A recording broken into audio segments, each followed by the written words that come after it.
For many of us, the first Obsidian developed game we played was Fallout New Vegas.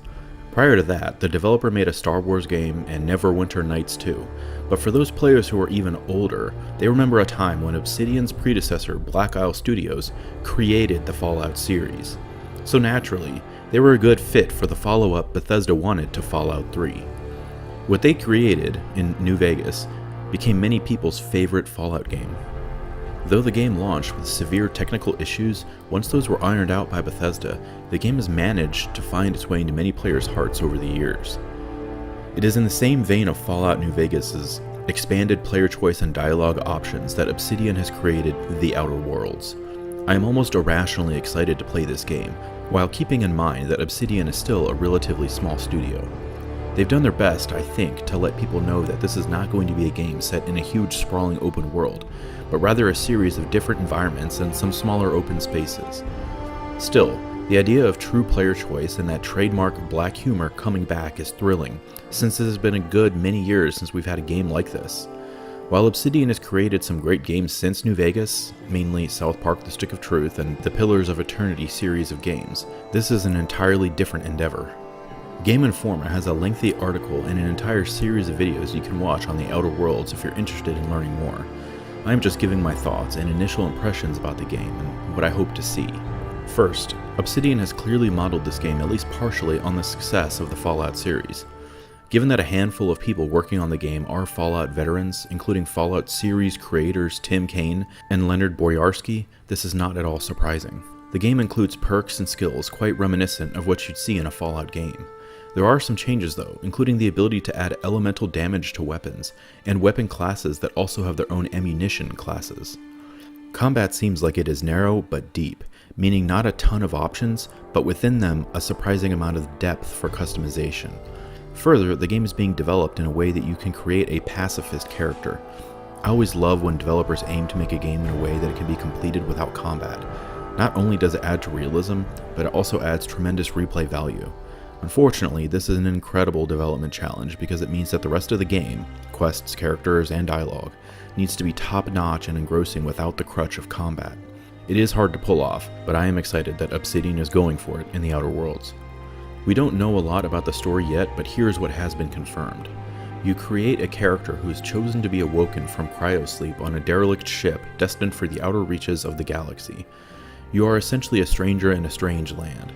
This is a world created by mega corporations where citizens work for the company, not a local or national government.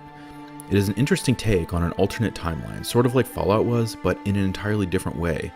Instead of a 1950s themed post-apocalyptic world, it is a mega corporation run world, or universe in this case, instead. The people living in these corporately controlled worlds seem to almost worship their overlords. It is intriguing stuff. Beyond that, there's not much known. Much of the Game Informer videos are PR fluff in which there are Obsidian employees and developers giving hand-wave answers and making sort of high-minded aspirational comments, but you can tell that there's a lot of passion for this project. That said, some of the most fascinating screenshots and videos I've seen are related to the conversation options. If you've played an Obsidian RPG before, this isn't news to you, even as recently as Pillars of Eternity 2, but having this level of freedom and dialogue is refreshing.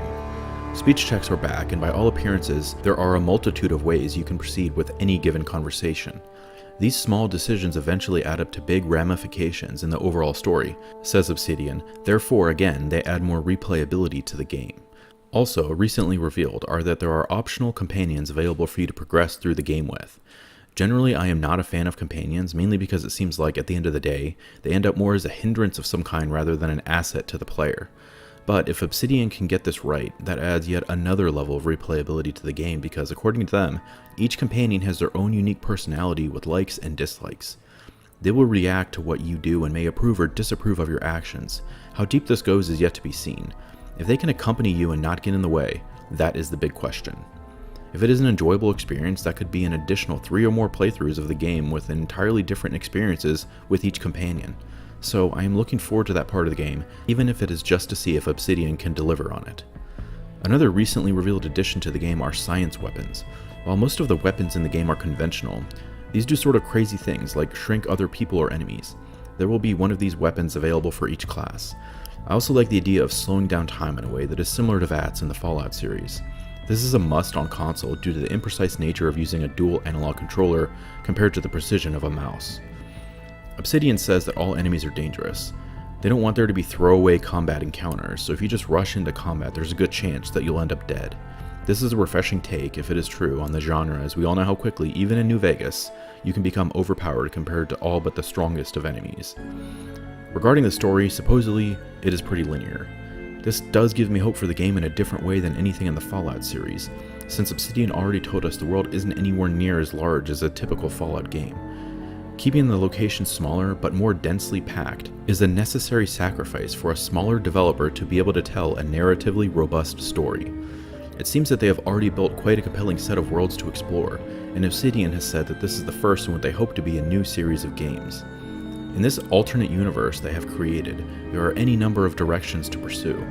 The best part about creating a series in space is that it allows you to build upon that foundation relatively easily, expanding the universe, literally, to new planets, solar systems, or galaxies, not to mention the addition of new alien races to encounter.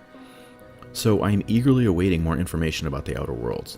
While we hope for more to come on Bethesda's own science fiction game in Starfield, this will be a very nice stopgap during that time.